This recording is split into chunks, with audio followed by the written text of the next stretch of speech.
The shot echoed off the canyon walls with a sharpness that made birds burst from pine trees 200 yards away. When the smoke cleared, the elk was already crumpling to the frozen earth. A clean kill from nearly 300 paces. The animal hadn't even flinched until it dropped, as if struck by lightning rather than lead. Behind a rock ledge above the tree line, a bearded figure reloaded with calm efficiency, not rushing, not hiding. He knew the sound would carry. He knew someone might hear it, might come looking. That shot, and the rifle that made it possible, weren't supposed to exist. Not out here, not anywhere. But he didn't care, because in the silence that followed, he'd fed himself for another week, and more importantly, proven once again that the old rules didn't apply to a man who knew how to break them the right way. The name was Elias McGraw, born in 1801 in the Pennsylvania backwoods to a gunsmith father and a mother who read more engineering journals than scripture. Elias never quite fit into the world he'd been born into. He was sharp-eyed, mechanically minded, and carried a curiosity that made most frontier men uneasy. While others admired finely carved stocks or polished barrels, Elias was the kind of man who took a perfectly good rifle apart just to see how it might be improved, then spent a month rebuilding it with modifications no gunsmith would ever endorse. It was a talent that made him respected in the right circles and quietly shunned in others. But what truly set Elias apart wasn't just his skill with tools or his ability to put lead on target farther than most men thought possible. It was that he built something the US government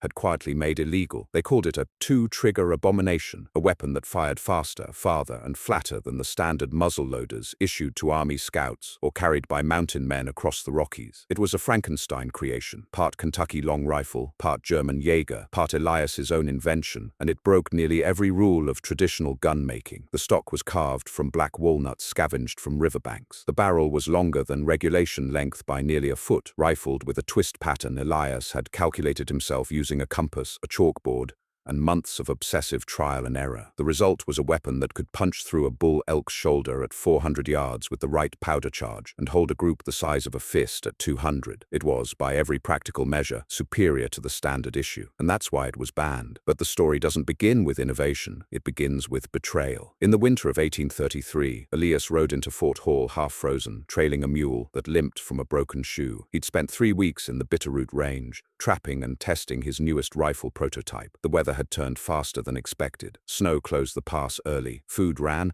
out. Powder spoiled in damp pouches. By the time he reached the fort, Elias was skin and bone, coughing blood, and carrying nothing but a half-finished rifle wrapped in oilcloth. The men at the fort barely recognized him. Some thought he wouldn't last the night, but he did. And what happened in the weeks that followed would set in motion a series of events that changed how rifles were built, how mountain men hunted, and how one man's obsession with precision nearly got him hanged for treason. At first, it seemed simple enough. Elias had always traded his modified weapons for supplies, pelts, or information. Other trappers would seek him out, offer half their season's haul for a rifle that could drop a grizzly from 50 yards further than anything they carried. Word spread. Men whispered about a ghost rifle that could shoot twice before a Blackfoot scout even heard the first report. And Elias, always wary of attention, tried to keep his dealings quiet. But in the fall of 1833, an army quartermaster stationed at Fort Hall named Captain Reynard took an interest in one of Elias's rifles. At first, he posed as just another fur buyer, asking questions about where the steel came from, how Elias balanced the load, what powder mix he preferred. But soon it became clear this wasn't idle curiosity. Reynard made an offer, not for a rifle but for blueprints. Elias refused. The refusal wasn't out of arrogance or patriotism. Elias simply didn't have blueprints. Everything he built lived in his head, modified and refined with each prototype. He couldn't explain it on paper any more than a raven could explain how it knew to crack nuts with rocks. He just knew. Reynard didn't believe him. A week later, Elias returned to his cabin 30 miles upriver to find it burned to the ground. His tools,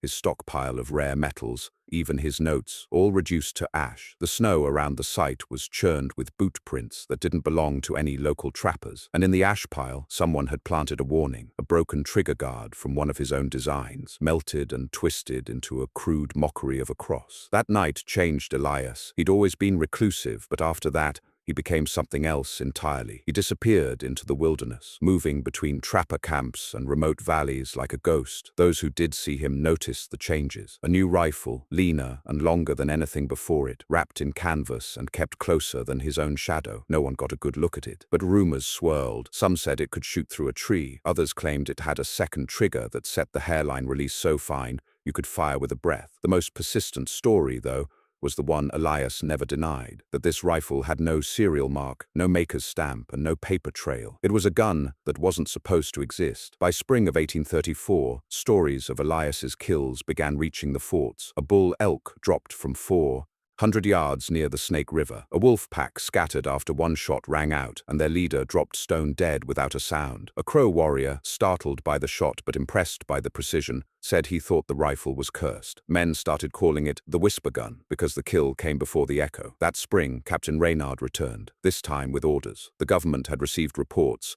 unverified but concerning, that certain firearms circulating in the territories violated the Militia Act of 1808, which restricted the types of arms permitted for non-military personnel. The act was vague, rarely enforced, and widely ignored. But with tensions rising between trappers, tribes, and government officials, any technological advantage carried political weight. A man with a rifle that could outshoot army scouts posed a problem, and Elias, whether he wanted to or not, had become that problem. He was officially declared in violation of federal arms restrictions and listed for arrest under territorial authority. A bounty was quietly placed on his capture, not for his crimes, but for the recovery of the rifle. What followed was not a manhunt in the traditional sense. There were no posses, no posters nailed to saloon doors. This was something quieter, dirtier. Elias began noticing things, strangers asking questions about his whereabouts, old friends avoiding eye contact, men he'd traded with for years suddenly warning him to leave certain areas. And always, someone was a day behind him. But Elias didn't run. He adapted. He modified the rifle further, shaving ounces from the barrel, adjusting the twist rate again, replacing iron parts with brass and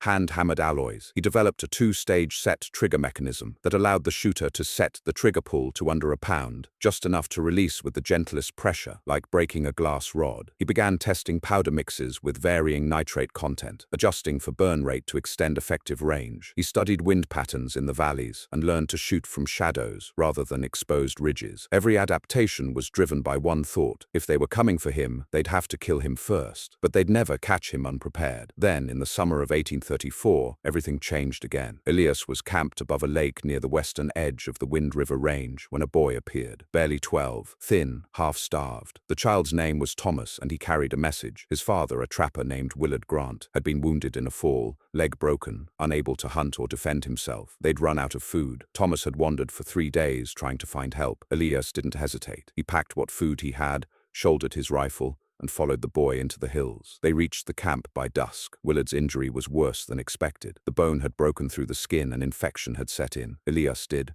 what he could, cleaned the wound, reset the leg, built a better shelter, but he knew the man was dying. In the morning, he shouldered his rifle and left the boy with a knife and instructions. He needed meat, fast. What happened next is the reason this story is still told. Elias climbed a ridge above the valley. At 700 yards, he spotted a herd of mule deer crossing an open flat. He picked the largest buck, calculated wind drift, adjusted elevation, and fired. The shot was clean. The buck collapsed. But that's not what made it legendary. What made it legend was the scout hiding in the trees below, who witnessed the whole thing through a spyglass. He'd been tracking Elias for weeks, waiting for a slip, a weakness, something he could use to capture the man and the rifle. Instead, he watched a shot no government-issued rifle could have made. He didn't arrest Elias that day. He didn't even approach him. Instead, he returned to Fort Laramie and wrote a letter, one that would climb the chain of command, reach the War Department, and eventually spark a debate that would reshape frontier armament policy for the next 20 years. Elias never knew. He just returned to the boy with meat and spent the next 3 days helping build a travois to get the wounded man back to safety. But whispers had started. Whispers that a mountain man, half outlaw,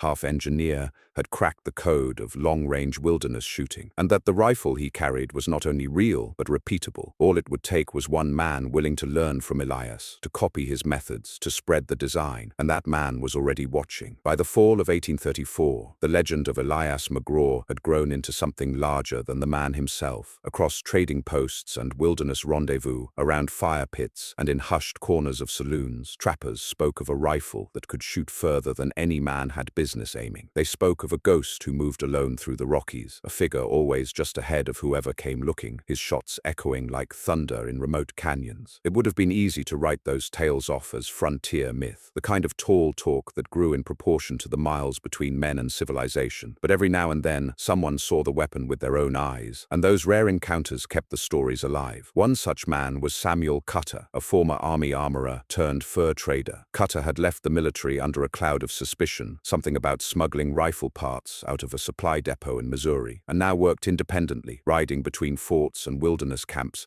trading lead, powder, and tools for pelts and favors. He had a good eye for metalwork and a better one for opportunity. When he first heard of Elias McGraw's rifle from a half-drunk mountain man in Green River, he assumed it was exaggeration. But when he encountered a .54 caliber round buried halfway through a moose shoulder at over 300 yards, an impossible shot with any of the standard rifles he'd traded, Cutter's mind shifted. He asked around, discreetly at first, but the more he learned, the clearer the picture became. There was a pattern, exceptional kills left behind like breadcrumbs, each pointing toward a man who never lingered long enough to be questioned. Cutter's curiosity turned to obsession. He wasn't interested in arresting Elias. He wanted to learn from him, because Cutter understood something that many in Washington didn't. In the West, survival was innovation, and the man who could shoot farther, carry lighter, and reload faster would shape the future of hunting and of war. Cutter began tracking Elias not as a bounty hunter, but as a student. He followed stories like a bloodhound, triangulating sightings, kills, and movement patterns. But Elias was slippery. He doubled back on trails, camped off ridgelines, and moved at odd hours. It took Cutter nearly 3 months to get within a half-day's ride of him, and when he finally did, it wasn't by tracking, but by luck. In November of 1834, a brutal snowstorm closed the northern passes early. Cutter found himself trapped near the Gros Ventre range with dwindling supplies and a lame mule. On the third day, as he was preparing to butcher the animal for meat, a shot rang out through the storm. Moments later, a deer collapsed less than 50 yards from Cutter's camp, and a figure emerged from the whiteout, dragging the kill behind him. It was Elias. Cutter didn't reach for his rifle. He raised his hands. "Name's Cutter. You've been feeding my curiosity for some time now." Elias didn't smile. He didn't even stop walking. "You planning to follow me?" "I was. Not to turn you in, to learn." Elias paused, looked at the man, then at the mule, then at the dwindling fire. "You're freezing. Your mule's about dead. You'd die before spring." "Probably." Elias considered it, then nodded. "Then you can stay. But you don't ask about the rifle." Cutter nodded. "Fair." They spent 3 weeks in that makeshift camp. The snow didn't let up, and neither man spoke much. But Cutter watched, closely. He saw how Elias packed his powder, meticulously, dry as bone, wrapped in oilskin. He saw the cleaning regimen, rifles stripped every night, barrels swabbed, parts oiled, trigger adjusted. He saw the ammunition, conical bullets, not round shot, cast from a custom mold that Elias heated on the fire every third day. Most importantly, he saw the weapon itself. The rifle was unlike anything Cutter had seen. The barrel was octagonal, longer than standard, with fine machining grooves visible beneath the bluing. The stock had a cheek rest molded for a right-handed shooter, and the trigger assembly was a marvel. Double triggers, the front one light as air, the rear one acting as a set mechanism. But the real breakthrough wasn't the hardware. It was the balance. The rifle swung like a shotgun, perfectly weighted, and stayed on target through the shot. It was a weapon built not just for precision, but for repeatability. Elias wasn't just a gunsmith. He was an engineer in buckskins. On the 11th day, Cutter spoke again. "This could change everything." Elias didn't look up from where he was carving jerky. "It already has. Why not teach others?" "They'd ruin it. Add carvings, cut corners. Build it for show, not for work. That's how things die, choked by praise." "But if you disappear?" "I won't disappear. The rifle will." That answer stuck with Cutter long after the storm passed, because he understood what Elias meant. This rifle wasn't about pride or profit. It was about survival. And survival wasn't something you shared lightly. By the time the thaw came, Cutter and Elias parted ways. No promises, no thank yous, just a nod across a smoking fire and the crunch of snow under separate boots. But something had shifted. Elias had allowed a witness, and Cutter wasn't the only one watching anymore. Unbeknownst to either man,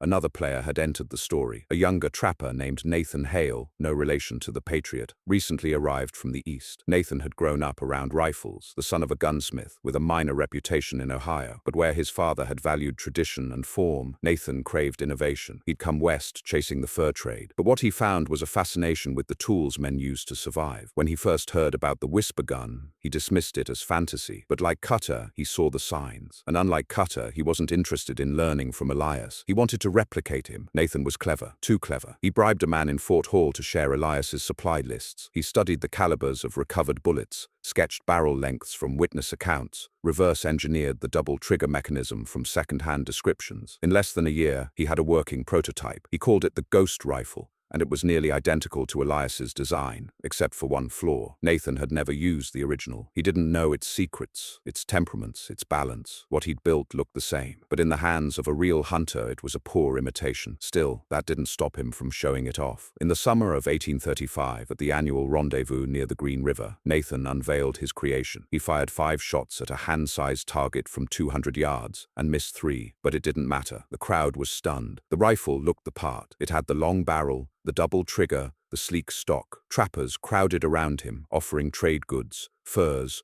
horses. Nathan took orders, promised delivery by fall, and in doing so, lit a fuse he didn't understand. Because among the crowd was a man in a canvas hat with a federal seal stitched inside the brim. The government had been watching quietly. Since Reynard's report, several agents had been tasked with tracking the emergence of unregulated armaments in the territories. Elias had slipped through their fingers too many times, but now, with Nathan Hale's public demonstration, they had something actionable, a man making copies, a man they could reach. Nathan was arrested 2 weeks later, not in chains, not by force, but with a quiet conversation and a sealed letter. He was invited to Washington to explain his design, to discuss how he came to replicate a weapon that, officially, did not exist. Nathan went willingly. He saw it as opportunity. Elias saw it as betrayal. Word of Nathan's arrest traveled fast, faster than government wagons. When Elias heard, he disappeared again, but this time, deeper. He stopped visiting trading posts, stopped attending rendezvous. Trappers said he went north, past the Snake River, into country no one hunted alone. Some said he was building something. Others said he was destroying everything he had built. But the truth was simpler. Elias was preparing for the last hunt of his life, not for elk or bear, but for the idea that a man could build something perfect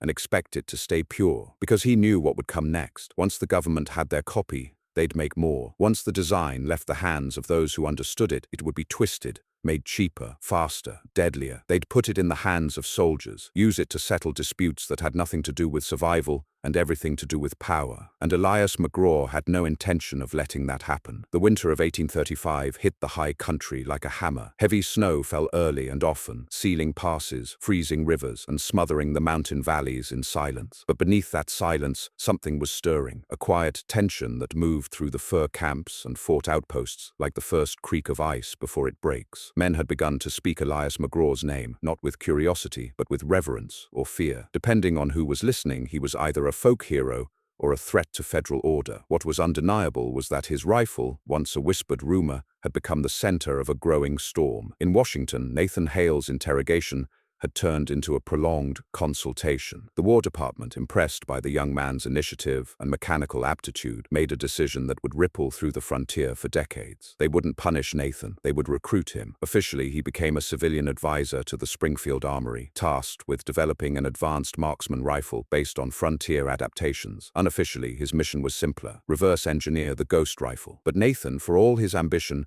had never understood Elias's weapon the way Elias himself did. He could copy the lines, replicate the double trigger, match the caliber, but he couldn't mimic the heart of it, the obsessive precision, the hand-fitted parts, the intuition that only came from years of survival-driven experimentation. What Nathan built was the Ghost rifle's echo, and when the Army began issuing his Hale-pattern rifled carbine to scouts the following spring, the results were mixed. Meanwhile, back in the mountains, trappers began to notice changes. Government buyers at the rendezvous offered higher prices for pelts, but only from camps that agreed to disclose their weapon types. Powder shipments came with new tags, identifying which outposts had ordered more than the norm, and everywhere quietly, men with clean boots and uncalloused hands began asking strange questions. It was around this time that Samuel Cutter returned from the high country with a message, a final one. He'd been the last man to see Elias before he vanished again, and what he reported shook even the most skeptical traders. According to Cutter, Elias was no longer just hiding, he was preparing something. "I saw him in the upper Yellowstone Basin," Cutter said one night over a fire outside Fort Bridger, living in a structure he built himself, way out near the basalt cliffs. Not a cabin, some kind of workshop. Had parts laid out on boards, melted lead pots, new stock blanks, barrels in clamps. "He's building rifles, more than one." "Selling?" someone asked. Cutter shook his head. "No, burying, wrapping them in oilcloth and sealing them in crates lined with pine tar. I helped him drag one to a stone outcrop, watched him wedge it into a crevice and seal it with mortar." "Why?" Cutter hesitated. He said, "If they turn what I made into something ugly,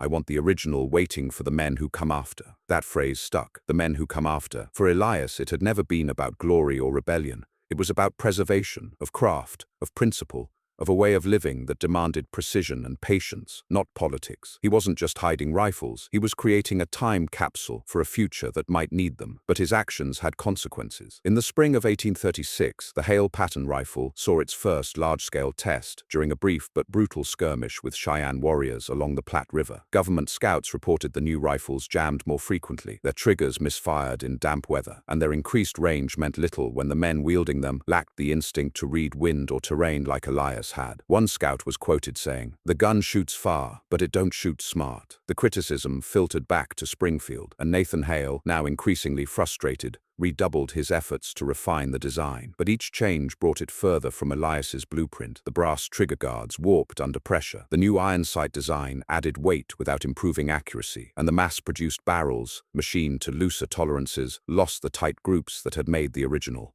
Ghost rifle so deadly. The army began to quietly shelve the project, but by then the damage had been done because others had taken notice. A group of private interests, fur trade magnates, military contractors, even foreign agents began sniffing around the edges of the Elias McGraw mystery. For them, this wasn't about survival, it was about profit. A rifle that could outshoot anything else in the world had value beyond the frontier, and if the army couldn't crack the design, maybe someone else could. One such man was Lucien de Marchand, a French-Canadian industrialist with interests in metallurgy and a history of playing both sides of any conflict. De Marchand sent his agents west with a simple instruction: find McGraw, dead or alive, and retrieve his rifle. They came under false names: traders, surveyors, missionaries, but their questions gave them away. They asked about barrel twist rates, about trigger assemblies, about a man who could shoot through a tree and vanish before the echo faded. And wherever they went, Elias had already gone. Until one day, they found something else. Near the edge of the Wind River Range, a prospector stumbled across a crate buried in a crevice, sealed with tar and marked only with a symbol, a mountain silhouette crossed by two arrows. Inside was a rifle, perfectly preserved, the wood oiled, the barrel rust-free, the sights aligned. It had a small leather pouch wrapped with it, containing bullets, powder, and a set of notes, cryptic ones, written in Elias's tight, slanted hand. They weren't instructions so much as reflections, fragments of thought about wind, moisture, powder grain, human weakness. The crate was brought to Fort Laramie. From there it disappeared, but not before one scout, an old acquaintance of Elias, took a rubbing of the markings. He carried it back to Fort Bridger, folded in wax paper. When Cutter saw it, he went pale. "That's the first one," he whispered. "The prototype. I watched him sight it in. He called it the Harrower. What's that mean?" Cutter didn't answer for a long time. Then he said, "It's a tool for turning earth, for making ground ready to plant something new." He said that rifle was going to tear up the old ways, make room for better ones. Whether that was true or not, no one knew. But what followed proved the stakes were only growing. In late summer 1836, de Marchand's men finally caught up to Elias. It happened in a narrow canyon off the Shoshone River, a place locals called the Throat, for the way sound echoed off its walls like a scream. Elias had made camp in a cleft above a bend in the river, his fire hidden behind rocks, his back to a cliff wall. They came at dusk, 6 men, all armed, all experienced. But Elias had been ready for this moment longer than they'd been alive. The first shot dropped the lead man before he cleared the bend. The second sent the next into the river with a hole in his lung. The third clipped a rock and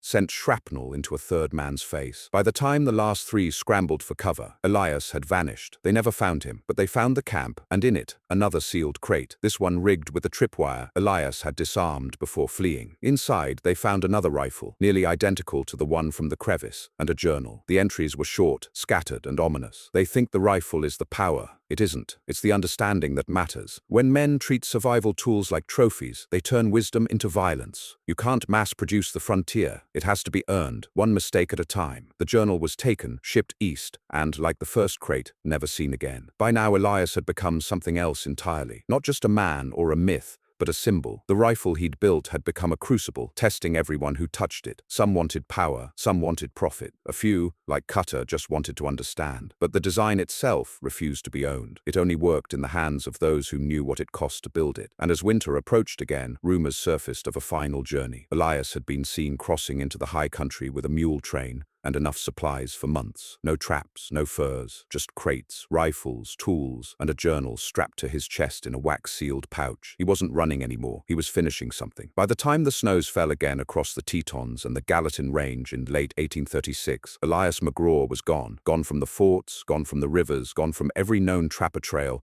and passable game path. No one had seen him in over 6 weeks, but the signs were there if you knew where to look. A rust-free horseshoe beside a creek that hadn't been forded in months. Boot prints spaced too evenly for wandering. A pine sapling stripped of its bark and wrapped in pitch. An Elias trick for testing wind consistency. Men whispered that he'd gone deep into the Absarokas. Others swore they saw him heading toward the southern Snake River headwaters, where the terrain buckled and twisted into ridges so steep even the tribes avoided them during hard winters. But no one followed, not anymore, because those who had tried didn't come back. At Fort Bonneville, a pair of French-Canadian trappers returned from an autumn run, ragged and silent. They'd set out weeks earlier, with the intention of trading silver for one of Elias's rifles, having heard a rumor he was building them in limited numbers for those he trusted. They returned with no rifles, no mules, and haunted eyes. What happened? Cutter asked them. The younger one, Jules, just shook his head. The older, a man named Pierre with a twisted scar down his cheek, finally muttered, "He said the rifles were meant for the old world, and the old world was dead." They never spoke of it again. The truth was more complex, and it was buried beneath snow and stone.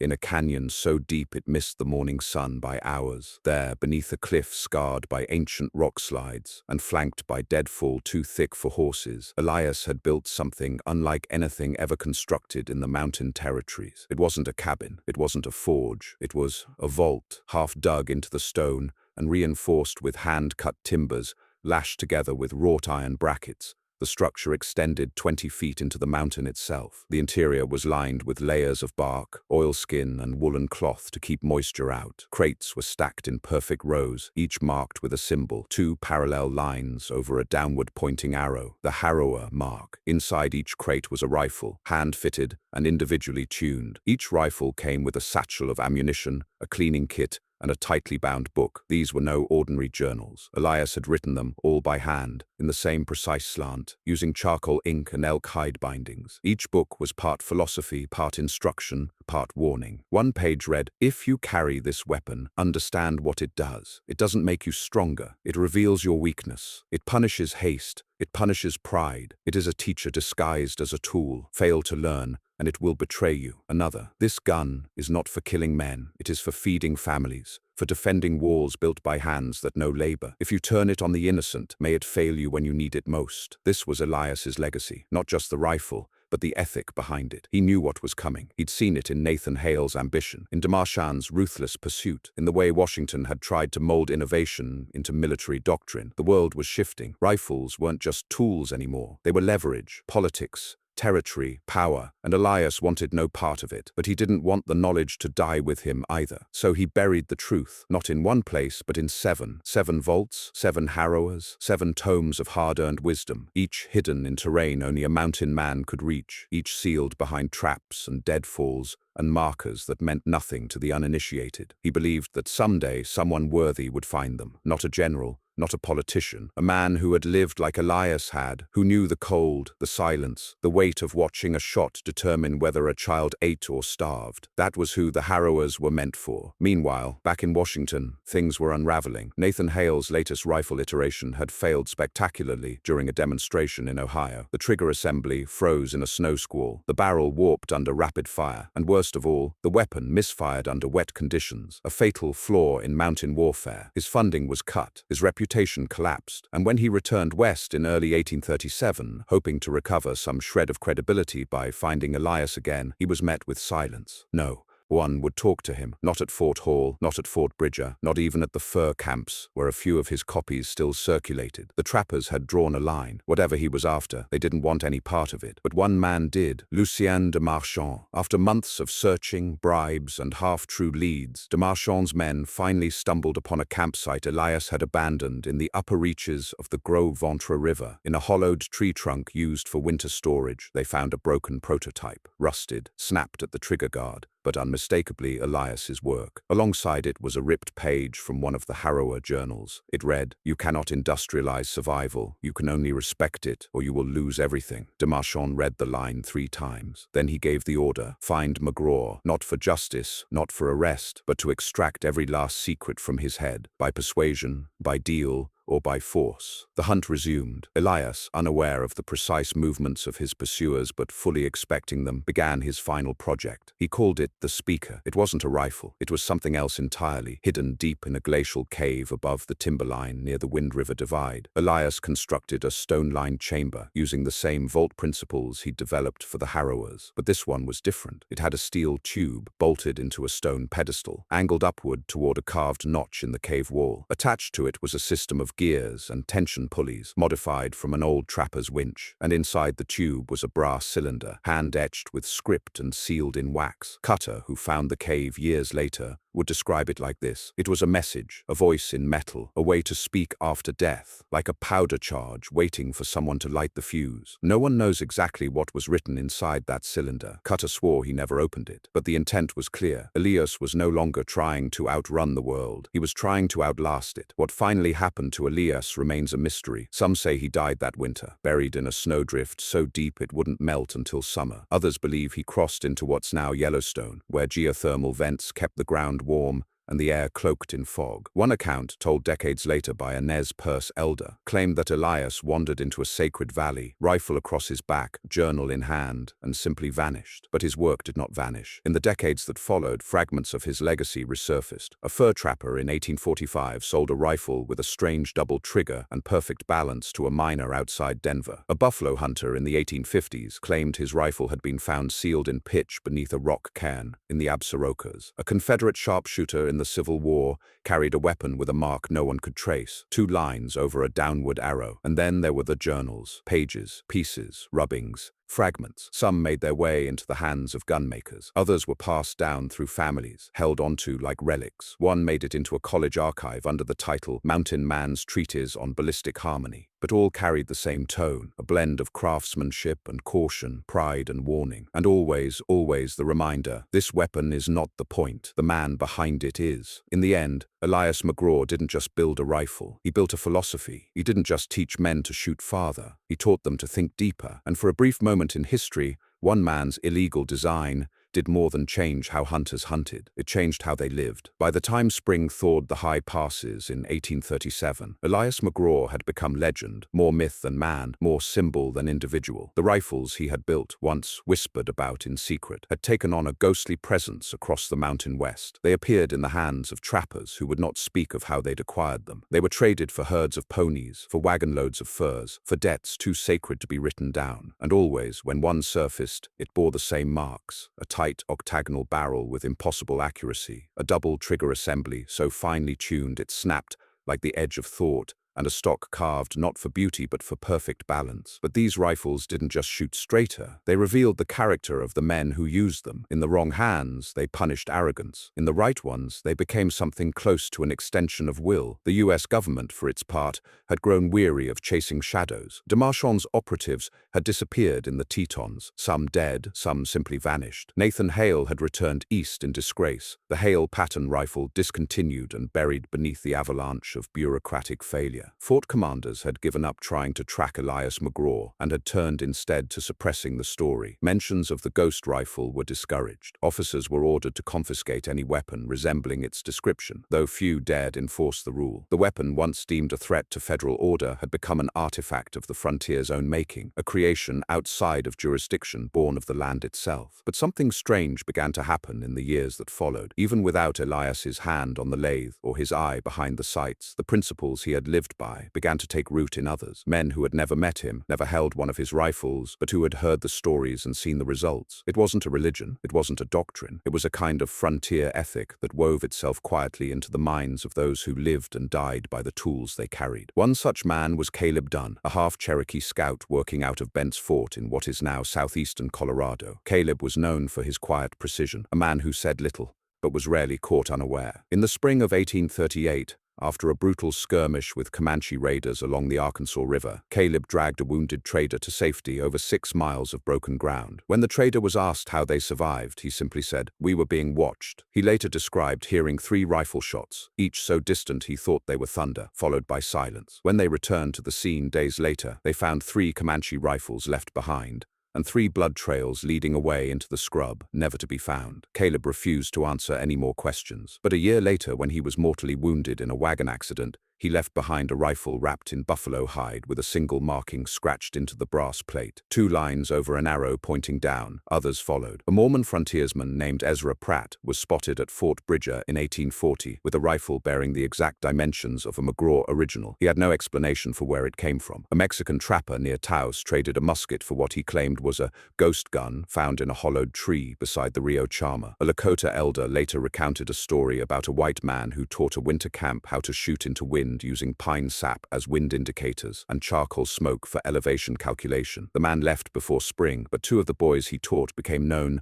as the best long-range hunters on the plains. In all these accounts, the truth was obscured by years and retellings, but the common thread was unmistakable. McGraw's philosophy had escaped the man. Even Samuel Cutter, years after he'd last seen Elias, found himself falling into the habits the old mountain man had passed on. He no longer traded for guns with carved stocks or brass inlays. He tuned his powder loads based on barometric shifts he could feel in his joints. He used a compass not just to track direction, but to understand shot drift. And whenever he met a young trapper eager to show off a shiny new Pennsylvania long rifle, Cutter would shake his head and say, "You ever seen frost creep along the inside of a cabin wall? That's how it begins. Show me a man's rifle and I'll tell you how he'll die." It wasn't just about range or velocity. It was about balance, about intent. Back east, the industrialization of arms continued. Mass production ramped up. Rifles with interchangeable parts began rolling off factory lines. They were faster to make, cheaper to repair, and increasingly detached from the soul of the craftsman. The era of the individual riflesmith was ending. Guns were becoming tools of scale, replicable, predictable, disposable, and in doing so, something vital was lost. But in the mountains, in the places where a missed shot meant starvation or death, or the failure of an entire winter's work, Elias's ideals held on. In 1843, a trader named Ransom Lyle found a sealed crate while fishing along a tributary of the Yellowstone. The crate had been caught between 2 boulders in the spring floodwaters. Inside was another harrower, perfectly preserved, with a journal wrapped in waxed cloth. The entries had become darker than those found in earlier caches. One passage read, "They don't want the rifle. They want the control. But you can't aim a life like you aim a gun. You can't measure a soul in calibers. All I ever wanted was to survive on my own terms. But they'll never let that stand." Another, "If you find this, remember, it's not about shooting farther, it's about thinking deeper. The mountains won't forgive pride. They only respect patience." Lyle sold the rifle. The journal vanished, but the words passed on. By the mid-1840s, trappers had begun building what they called McGraw-style rifles. Though none could match the original craftsmanship, it became common to refer to any precision rifle with a double-trigger assembly as a mountain ghost. Young apprentices in fur camps would be tested by shooting at coins nailed to trees, an homage to the tales of Elias dropping elk at ranges no one else would attempt. Even the army, despite its official silence on the matter, began quietly experimenting again with long-barreled sharpshooter designs. Though they never acknowledged it, McGraw's influence had embedded itself in the doctrine of frontier engagement. But all of this, the reverence, the imitation, the slow diffusion of one man's vision, was not something Elias would have wanted. His journals made that plain. He didn't want worship. He wanted understanding, and understanding was slow, quiet, and hard-earned. Like rifling a barrel by hand, it required consistency, friction, and time. The closest anyone ever came to finding Elias again came in 1847, when a young Shoshone guide named Little Wren led a wagon party through a canyon pass north of the Wind River. As the wagons moved between the cliffs, a shot rang out, clean, singular, echoing like a bell. Ahead of them, a boulder blocking the path shattered at its base and rolled free, clearing the trail. They saw no one, but tied to a pine beside the trail was a small bundle of dried meat and a note carved into bark. "Winter comes faster than you think. Leave no wheel ungreased." Little Wren stared up at the cliffs for a long time. Then he whispered, "Old Shooter watches these paths." The wagon master, confused, asked who he meant, but Wren just said, "Not who, what." That was Elias's fate, to become a what instead of a who. Not a man, but a principle. Not a story, but a lesson. And that lesson, repeated in the rhythm of wind over ridges and the soft click of a set trigger, was this: the tool only matters if the hand behind it understands what it's for. By the time the fur trade collapsed in the late 1840s, the rifle that had once drawn the attention of war departments and industrial barons was largely forgotten in official circles. The forts changed hands, the traders moved on. The mountains swallowed up their stories. But in the high valleys and narrow canyons where the snow lingered longer and the wind sang through lodgepole pines, the harrower mark still turned up from time to time, etched on a stone, carved into a log, scratched into the inside of a pack lid, a symbol passed from hand to hand, not for profit, not for fame, but for something quieter, something harder to name. And the men who carried those rifles? They didn't speak of them. They just used them. It was 1851 when a man named Gideon Marks, then 53 years old, and missing 3 fingers from his left hand, stood before a group of wide-eyed boys in a camp just off the Yellowstone and placed a rifle across his knees. He didn't speak for a long while, just ran a patch through the bore, tight and slow, methodical, in the way an old trapper gets when he's talking through his hands instead of his mouth. The rifle gleamed despite its age. The stock had been re-oiled 100 times. The brass trigger guard had lost its polish but not its strength. On the underside, barely visible unless the sun caught it just right, was a mark carved by a fine-pointed awl, 2 lines over a down-pointing arrow. They asked him if it was real. He didn't answer. One boy reached out to touch the stock, and Gideon stopped him with a look. Not unkind, but serious in the way men get when handling something sacred. "This rifle ain't a weapon," he said finally. "It's a reminder." "A reminder of what?" one asked. "That a man can disappear for 20 years and still speak louder than a general." And then he stood, slung the rifle across his back, and walked off toward the timberline, with a limp earned on a creek near Big Horn, where a bullet missed his heart by an inch because of the exact balance of that very weapon. He never returned. Such stories dotted the frontier like snow-melt rivulets, feeding the larger current of Elias McGraw's legend. And while historians, even today, debate whether Elias truly existed in the form the stories claimed, or if he was a composite of mountain myths, those who lived closest to the land never doubted, because the effects of his designs rippled outward in ways too tangible to dismiss. For one, marksmanship itself began to change. The average shot distance for big game kills in the Rocky Mountains had hovered around 50 yards for years, a range dictated by the limitations of standard muzzleloaders and the terrain itself. After the ghost rifle stories spread, hunters started attempting, and succeeding at, kills twice that distance. Powder recipes became more refined, bullet molds tighter. Rifles were no longer just weapons, they were instruments. Every serious trapper began tuning theirs like a violin. But this wasn't just about tools, it was about mindset. A new breed of mountain man began to emerge, less reckless, more thoughtful. He might still drink and fight like the rest, but when it came to his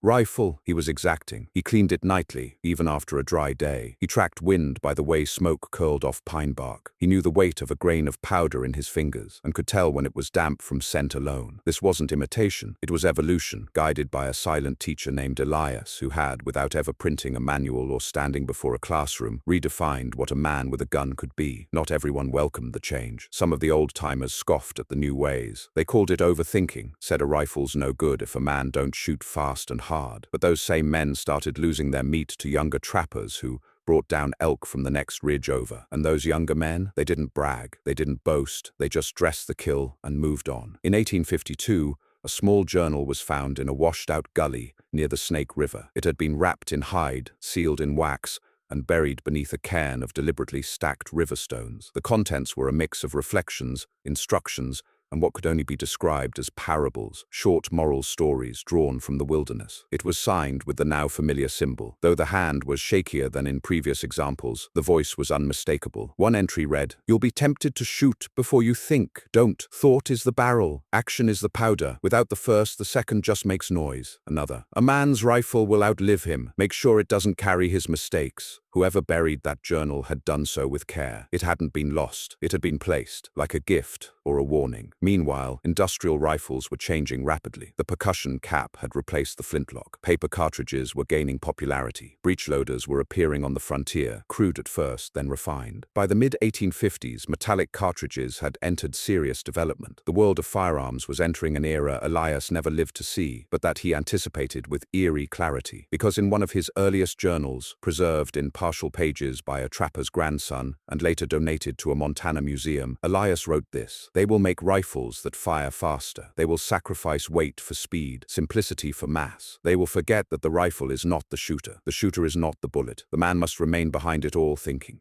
If ever they build rifles like hammers, meant for hitting without aim, then the world will forget what a rifle was. Not a tool of war, a tool of precision, of choice." The museum labeled the document "Apocryphal Reflections of a Frontiersman," unsure of its provenance. But those who had grown up in the valleys Elias walked didn't need validation. They'd seen the effects in the hands of their fathers. One of those hands belonged to a man named Thomas Wren, who, in the fall of 1855, dropped a charging bear at 280 yards with a single shot through the eye. When asked afterward how he managed such a feat, he said, "My father told me the trigger pull ain't the shot, it's the moment before the shot, the weight of it. That's what kills, not the bullet. Thomas never said where he learned that, but he carried a rifle with a set trigger and an oilskin-wrapped butt plate that bore the faint outlines of 2 lines and a down-pointing arrow. When he died in 1893, the rifle was passed to his grandson, who refused to hang it on a wall. "That's not a decoration," he said. "That's a conversation with the man who knew the mountain better than anyone." It is here, in these quiet generational passages,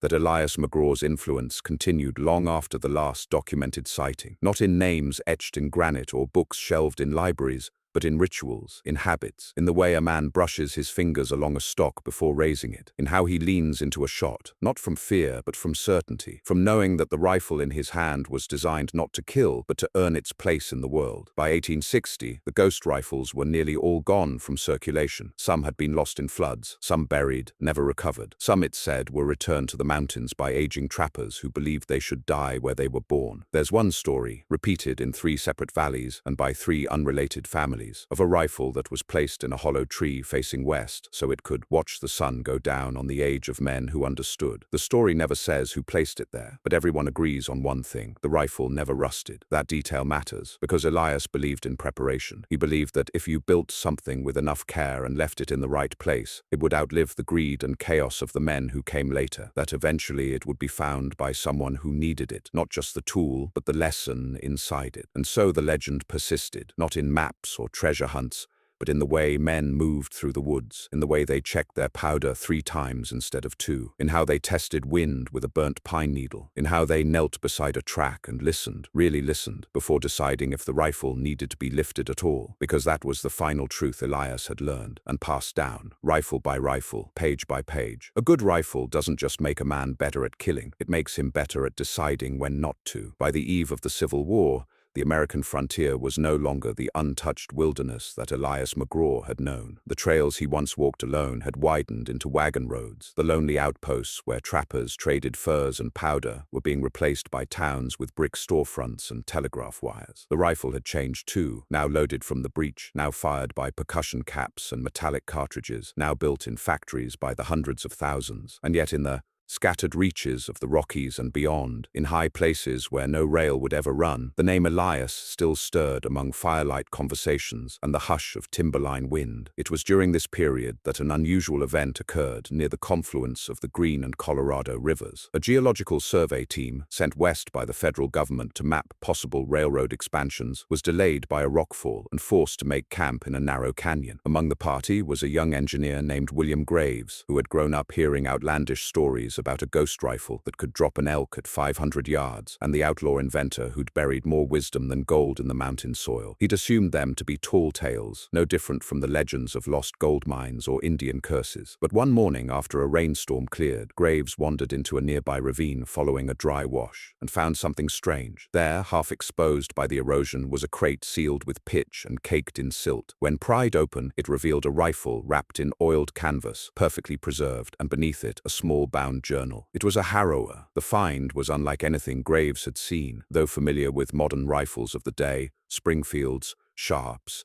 even the rare Henry repeating rifle. He could immediately see this was something different. Older, yes, but not primitive. The tolerances were so tight the lock plate sat flush without a visible seam. The double trigger set was finer than anything he'd ever encountered in production guns, and the barrel, long, heavy, cold-forged with an octagonal spine, was a marvel. The journal, written in dense black script, contained page after page of notes on powder loads, wind drift, and barrel harmonics. But between those technical entries were more personal reflections. I've watched the forests thin, the rivers run cloudy, and men talk louder than they listen. I didn't build this to win, I built it to wait. Some tools wait longer than others. And another. A rifle should never shout, it should whisper. If your shot echoes through the valley, it means you missed something. Graves was transfixed. He brought the rifle back east with him, tucked in a custom case, and never mentioned to his supervisors. Over the years, he quietly studied it. He reverse-engineered certain elements and incorporated some of the ideas into his own designs. In time, Graves would become a respected figure in American firearms development, not because he invented anything radically new, but because he returned to first principles. And that too was part of Elias's legacy, not just building something great, but reminding others how greatness is built. As more men like Graves emerged,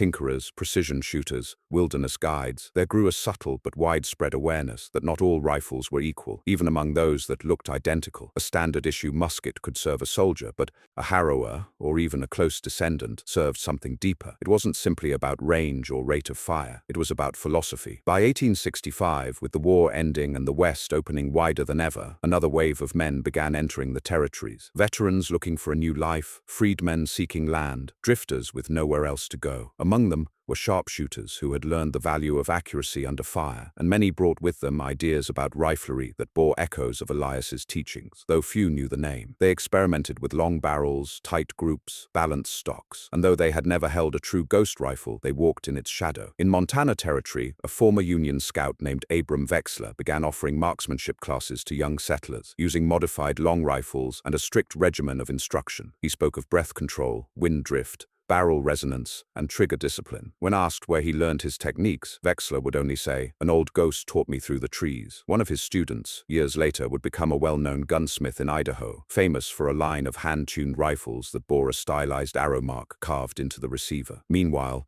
the legend of Elias McGraw passed into something quieter. It wasn't shouted anymore. It was whispered over campfires, passed between fathers and sons, held in the hush before a shot. The name appeared in fewer journals and more habits. It became the way a man folded his cleaning cloth or checked his sights with the pad of his thumb. It became a glance at the sky to feel the air before lining up a shot. It became second nature. In the canyons of Utah, near a spot now known as Devil's Backbone, a miner named Elias Trumbull found a cave while following a cougar's trail. Inside, he discovered a stone-lined chamber, much like those described in the oldest stories. Shelves carved into the walls, crates sealed with rotted wax, and a stone pedestal with a rusted pulley mechanism. Most of it had collapsed under the weight of time, but one crate remained intact. The rifle inside was irreparably damaged, rusted through from a crack in the wall, but the journal, wrapped in hide and pressed between flat stones, had survived. The final entry was short. It read, "I have nothing left to hide, but much to protect. If you find this,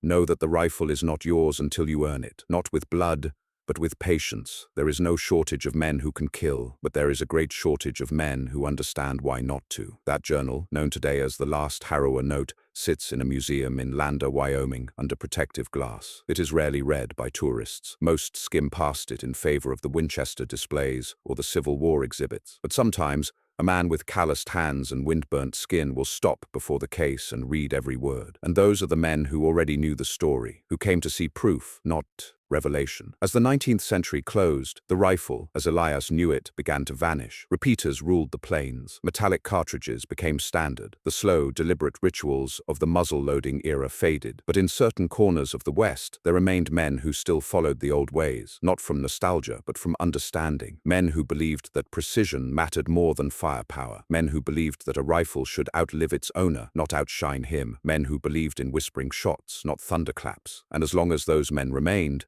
the ghost of Elias McGraw did too. In the high passes, among the frost-laced pines, in the hollows where elk vanish like smoke, they say you can still find pieces of him. A stone cairn no one built, a brass cartridge buried at the base of a cedar tree, a target nailed to a tree so high only a fool would waste the shot unless he knew. One of those men, an old scout named Ben Riker, died in 1912. Before he passed, he gave his grandson a rifle wrapped in waxed canvas. He didn't say much, only this: "Don't fire this unless you mean it, and don't carry it unless you know what it means." The boy, barely 10, unwrapped the rifle. It was long, heavy, worn smooth by 100 hands, and under the forestock, carved so faintly it was nearly worn away, was the mark. 2 lines, 1 arrow. The last confirmed sighting of a Harrower rifle occurred in the spring of 1928, deep in the Sawtooth Range of Idaho, where a solitary hunter named Henry Vance guided 2 surveyors through snow-choked passes toward a disputed timber claim. Vance was the kind of man the old-timers used to call a true throwback. Leathery hands, flint-chip eyes, spoke like bark peeled off a tree. He was born in a dugout cabin during a snowstorm in 1865, raised without school or scripture, taught only to track, shoot, and stay quiet in the places where silence was the only language worth learning. He carried a rifle unlike any the surveyors had seen, long-barreled, double-triggered, with a stock polished to a deep, oily sheen. It had no maker's mark, just a faint etching near the butt plate, 2 lines and a downward arrow. They asked about it, of course. The younger surveyor even dared to touch it when Vance laid it down to chop wood. Vance didn't get angry. He just looked at the boy and said, "You touch another man's rifle without asking, you better be prepared to carry his life too." That night, around the fire,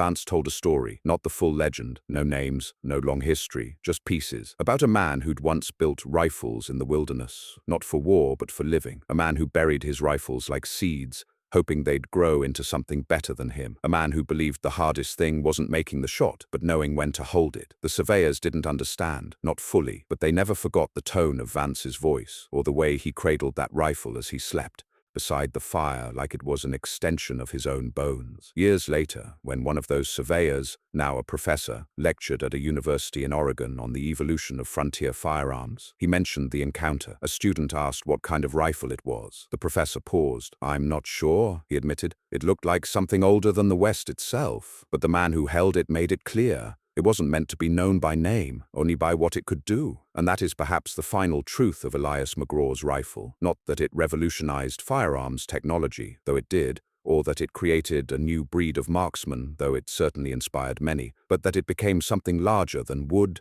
and iron. It became principle. It became choice. For Elias never sought to arm men with better weapons. He sought to arm them with better thinking. He knew, long before others did, that the rifle would become more than a tool. It would become a symbol. A man's relationship with his rifle was, in the end, a reflection of his relationship with the world. Did he wield it to dominate or to protect? Did he respect the weight of its silence as much as its voice? Did he understand that every shot fired ripples beyond the target, shaping not only the hunter, but the hunted, and every eye that watches unseen from the ridgelines above? That's why the harrowers were buried. Not because Elias feared their misuse, though he certainly did, but because he understood their meaning wouldn't survive the noise of mass production and profit. He built them to wait, for the rare man who still walked slow enough to find them. And some did find them. In the early 20th century, a journalist named Everett Boone spent 5 years collecting stories from the surviving trappers, scouts and mountain guides of the old frontier. He recorded dozens of accounts referencing McGraw, some first-hand, most second or third, but each carrying a consistency too aligned to ignore. His final manuscript, unpublished and stored in a cedar chest until Boone's death, contained a concluding chapter titled The Quiet Law. In it, Boone described an unspoken code among the men of the high mountains. It wasn't taught, it wasn't written, but it was there, as plain as snow and stone. He listed its elements. Fire only when you've weighed the shot with your whole heart. Leave nothing behind but prints and better silence. Your rifle is not your power, it is your promise. A man who understands range is only halfway ready. The rest is understanding restraint. And the final rule, when in doubt, remember Elias. Boone's manuscript resurfaced in the 1970s during a brief academic interest in the folklore of the American West. It was dismissed by most historians as apocryphal, too poetic, too mythic. The idea of one man reshaping an entire generation's view of hunting ethics through a secret series of rifles buried in the wilderness was simply too neat, too romantic, but others knew better, because by then, a small but fervent group of shooters and builders, call them preservationists, purists, or something in between, had already begun replicating elements of Elias's designs, not from blueprints, not from books, but from the oral history passed down by fathers and grandfathers who remembered the weight of a whispering shot. They called themselves the Quiet Makers, mostly retired craftsmen, backwoods smiths, survivalists, and oddballs. They weren't in it for money. They met in basements and cabins,